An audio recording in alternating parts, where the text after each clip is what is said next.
Syederalun Ketua DPP Partai Nasdem, T. Taufikul Hadi, menyatakan usulan memperpanjang kepemimpinan Presiden Joko Widodo selama 1 atau 2 tahun dengan mengamandemen konstitusi adalah tidak masuk akal dan tidak bertanggung jawab.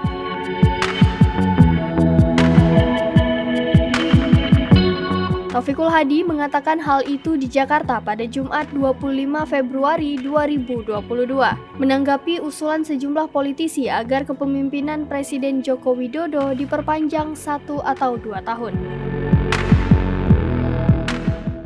Menurutnya, usulan memperpanjang masa jabatan presiden dengan mengubah konstitusi tidak setara dengan tujuan pragmatis yang hendak dicapai para politisi dan kerusakan konstitusionalisme.